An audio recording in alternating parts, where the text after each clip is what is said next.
আসসালামু আলাইকুম। আশা করছি ক্লাস 9 এর সকল স্টুডেন্টস ভালো আছো। আজকে আমরা শুরু করতে যাচ্ছি ইউনিট 4 লেসন 3 পেজ নং 48।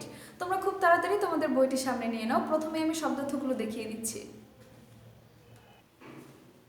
প্রথমে দেখো শেল্টার আশ্রয়, স্ক্যারসিটি ঘাটতি, এগ্রিকালচারিস্ট কৃষিবিদ, ভ্যারাইটিস বৈচিত্র্য, ডেফিনেটলি স্পষ্টভাবে, ইনক্রিজ বৃদ্ধি, সেপারেট পৃথক, আরাবাল আবাদি বা চাষ উপযোগী, অকিউপাই দখল করা, কনসিডারেবল বিবেচনাযোগ্য, পোর্শন অংশ।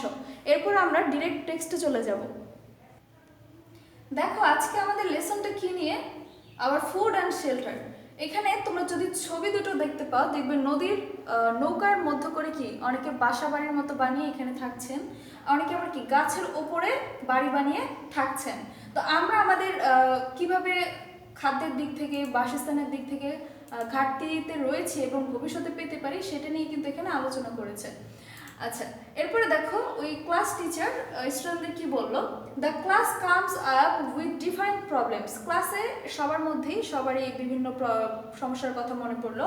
ওয়ান গ্রুপ লিডার সেজ, একটা গ্রুপের একজন লিডার বললেন, the scarcity of food will be a serious problem in the years ahead, যে ভবিষ্যতে খাদ্যের যেই ঘাটতি এটা খুব বড় একটি সমস্যা আমাদের জন্য হবে। ইট ইজ ট্রু দ্যাট, এটি সত্য যে our agriculturist have developed new varieties of rice and its per acre production has definitely increased. যে এটা সত্যি যে আমাদের কৃষিবিদ যারা রয়েছেন তারা বিভিন্ন ধরনের ধান উৎপাদনে এবং প্রতি একরে যাতে এটার উৎপাদন আরও বেশি হয় সেটার জন্য অনেক কাজ করে যাচ্ছেন, আবার এটা বৃদ্ধি হচ্ছে দিন দিন। বাট কিন্তু the rate of increase in food production can not keep pace with the rate of population growth. কিন্তু খাদ্যের বৃদ্ধি আমাদের জনসংখ্যা বৃদ্ধির সাথে তাল মিলিয়ে চলতে পারছে না। দিস ইজ বিকজ, এটা এই কারণে যে আওয়ার ল্যান্ড ইজ ফিক্সড, আমাদের যে বসবাসযোগ্য ভূমিটা রয়েছে দেশের সেটা কিন্তু ফিক্সড, নির্ধারিত। যেমন এক্সাম্পল গিভেন হিসেবে কি বলে, উই ক্যান নট ইনক্রিজ ইট, আমরা এটিকে বাড়াতে পারবো না, আমরা চাইলে আমাদের বর্ডারটা বাড়াতে পারবো না। While our population is increasing rapidly, কিন্তু অপরদিকে আমাদের যে জনসংখ্যা সেটা কিন্তু খুব দ্রুত হারে বাড়ছে। তারপরে বলছে অন্য একটি group, another group leader comes up with the housing problem in the country which he Sage ads much to the food problem. তখন অন্য একটি গ্রুপ লিডার বললো যে এই খাদ্যের সংকট বা খাবারের যে সমস্যা সেটার সাথে বসবাসের জন্য ঘরবাড়ির সমস্যাটা কি অনেক গুরুত্বপূর্ণ। হি সেজ, সে বললো, families are growing larger in size, পরিবারগুলো সংখ্যার দিক থেকে অনেক বড় হচ্ছে, and at the same time, এবং একই সাথে ব্রেকিং ইনটু স্মলার ফ্যামিলিজ, এবং ছোট ছোট পরিবারে কি হচ্ছে, তারা ছোট ছোট পরিবার হয়ে যাচ্ছে। each smaller family needs a separate house to live in. প্রত্যেকটি এই যে ছোট বড় ফ্যামিলিগুলো ভেঙে ছোট ফ্যামিলিতে পরিণত হচ্ছে, প্রত্যেকটা ফ্যামিলির বসবাসের জন্য কি আলাদা বাড়ি দরকার। Also the arable fields are being divided by these smaller families among themselves, এবং কি তাদের ইনহেরিটেড যেসব জমি জমা রয়েছে, মানে তাদের বাবার কাছ থেকে বা দাদার কাছ থেকে যেসব জমি জমা পেয়ে যাচ্ছে, ফসলি জমি জমা, সেগুলো কিন্তু এই তাদের মধ্যে ভাগ হয়ে যাওয়াতে সেগুলোর সংখ্যা কমে যাচ্ছে, পরিমাণ কমে যাচ্ছে। Mills and factories are being set up, বিভিন্ন ধরনের মিলস আর ফ্যাক্টরি দেওয়া হচ্ছে, which occupy a considerable portion of our land, যেটা কিনা আমাদের অনেক বেশি সংখ্যক একটি জায়গা দখল করে নিচ্ছে। So while we need more land, এরপরে যদি আমরা যাই, so while we need more land to grow more food, যেখানে কিনা আমাদের বেশি জমি দরকার যাতে আমরা বেশি খাদ্য চাষ করতে পারি, টু ফিড মোর মাউথস, যাতে আমরা বেশি মানুষের মুখে খাবার তুলে দিতে পারি। Our land is shrinking day by day, কিন্তু আমাদের জমির পরিমাণ দিন দিনই কমে যাচ্ছে। If our population grows at the present rate, a day will come when many people will not find any land to build a house on. এইভাবে যদি আমাদের জনসংখ্যা বাড়তে থাকে তাহলে একদিন এমন সময় আসবে যে মানুষজন বাসা বাড়ি বানানোর জন্য আর কোনো জমি পাবে না। অ্যান্ড অ্যাজ এ রেজাল্ট সেটার ফলাফলস্বরূপ many of them might live on the trees or on the floating boats in the rivers, এবং সেটারই ফলাফলস্বরূপ অনেকে হয়তো কি গাছে বাড়ি করে থাকবে অথবা কি এই নদীর মধ্যে ভাসন্ত অবস্থায় জীবনযাপন করবে, যেটা আমরা ছবিতে দেখেছি। এরপরে দেখো কি বলেছে, নো ওয়ে অ্যানাদার স্টুডেন্ট আর্গিউস, তখন তর্ক করে বা এটাকে করে অন্য একজন স্টুডেন্ট বলেছে না এভাবে না, ট্রিজ আর বিং কাট, গাছ কাটা হচ্ছে, হিলস আর বিং ক্লিয়ার, বিভিন্ন পাহাড় কাটা হচ্ছে, পরিষ্কার পরিচ্ছন্ন করা হচ্ছে, and water bodies are being filled up, এবং পানির যে সোর্সগুলো রয়েছে যেমন পুকুর, তারপরে হচ্ছে অনেক ক্ষেত্রে নদী নিজেই মরে যাচ্ছে, শুকিয়ে যাচ্ছে, ঠিক আছে, এগুলোকে ফিল আপ করা হচ্ছে বালু দিয়ে, all to meet the needs of too many people. যে এই সব কিছু যে আমরা পাহাড় কাটলাম একটা জমি তৈরি হলো, গাছ কাটলাম জমি তৈরি হলো, পুকুর ভরাট করলাম একটা জমি তৈরি হলো, এই সবগুলো তো আমাদের কাজে লাগবে, এইটা হচ্ছে আরেক দল বললো।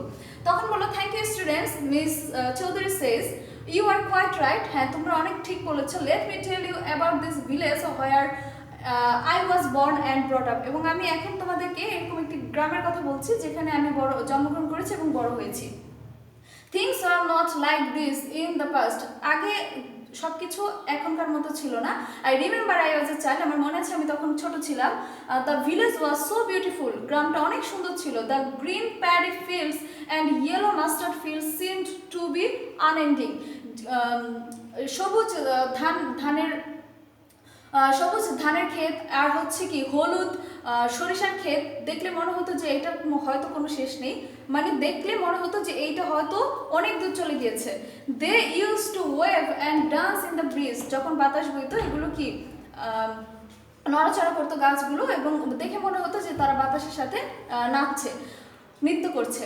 There used to be a wood in the northern side of the village, সেখানে একটি গ্রামের উত্তর দিকে একটি গাছ ছিল। There was a tall tamarind tree in the middle of the wood, ওই যে বাগানের মতো যে ছিল সেখানে কি ছিল, একটি তেঁতুল গাছ ছিল। Also there was a big banana tree which looked like a huge umbrella, ওইখানে কি ছিল, একটি বড় বটগাছ ছিল যেটা কি একটি বড় ছাতার মতো, সবুজ ছাতার মতো দেখতে লাগতো। With its aerial roots hanging down, কারণ এটি মূলত গোল ছিল আর সেটার জন্য কি এটাকে একটা ছাতার মতো লাগতো। I often use to go there, আমি প্রায় ওখানে যেতাম উইথ মাই ফ্রেন্ডস, আমার বন্ধু বান্ধবকে নিয়ে।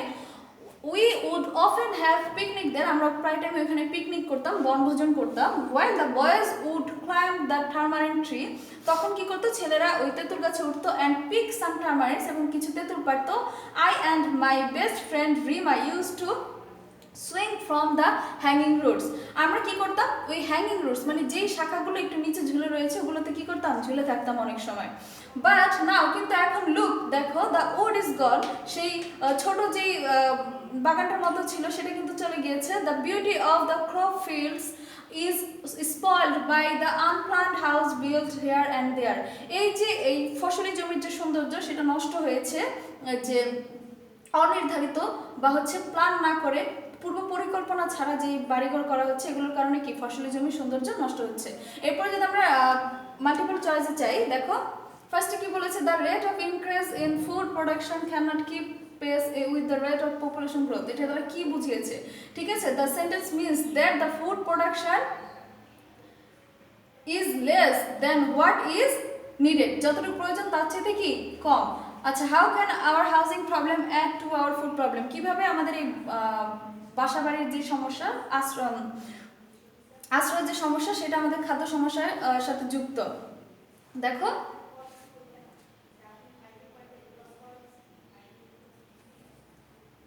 এই যে for making too many houses, অনেক বেশি ঘরবাড়ি তৈরি করার কারণে people are using the crop land, ফসলি জমি ব্যবহার করছে। তারপরে কি বলেছে, what makes our land shrink day by day mentioned in the line 13, এখানে বলেছে কি কি আমাদের জমির পরিমাণ কমে দিচ্ছে। দেখো houses and factories are being built on it, অনেক বেশি কি ফ্যাক্টরিজ আর হচ্ছে কি তৈরি করছে। আচ্ছা, এরপরে কি বলেছে, how people may have to live on trees because many people may have to live on trees because অনেক বেশি মানুষের হয়তো গাছে বাস করতে হয়, কারণ হচ্ছে কি they may not find land to make house, তারা হয়তো বাড়ি করার জন্য কোনো জমি খালি নাও পেতে পারে। People are cutting trees to, কি জন্য গাছ কাটছে? মেক আর্টিকেলস অফ ফার্নিচার, আসবাবপত্র তৈরি করার জন্য। এরপর যদি আমরা ইতে চলে যাই, make a list of things miss Chowdhury মানে teacher's as a child in the village, সে গ্রামে ছোটবেলায় কি কি দেখেছে সেটার লিস্ট তৈরি করতে বলেছে। Why do you think she like them, তোমার কেন মনে হয় এটা কেন সে পছন্দ করেছিল? আমাদের সবারই কিন্তু একটা গ্রামীণ বা ন্যাচারাল একটা পরিবেশ পছন্দ। আচ্ছা, এরপর এফ এ বলেছে write a composition about your village or locality, তোমার গ্রাম অথবা তুমি যেখানে থাকো সেটা নিয়ে একটি কম্পোজিশন লিখো। Describe any change in the things you have noticed over years such as houses, fields, trees, plants etc, যে তুমি কিছু বর্ণনা দিতে পারো যে হচ্ছে তুমি ছোট থেকে এই পর্যন্ত সেখানে কি কি চেঞ্জ দেখেছো বাড়িঘর তৈরিতে, তারপর হচ্ছে মাঠে গাছপালার দিক থেকে, ফসলের দিক থেকে তুমি কি কি চেঞ্জ দেখেছো। আচ্ছা, এই ছিল আজকে আমাদের লেসনটা। এখন আমাদের তোমাদের যেটা SW থাকবে, এখানে যে দুটো কম্পোজিশন বা প্যারাগ্রাফ লিখতে বলেছে অবশ্যই সেই দুটো তোমরা বাসায় লিখবে, মাল্টিপল কোশ্চেনগুলো খাতায় লিখবে, আর শব্দার্থ যেগুলো দেখিয়েছি ওগুলো বারবার প্র্যাকটিস করবে। সবাই ভালো থাকো, সুস্থ থাকো।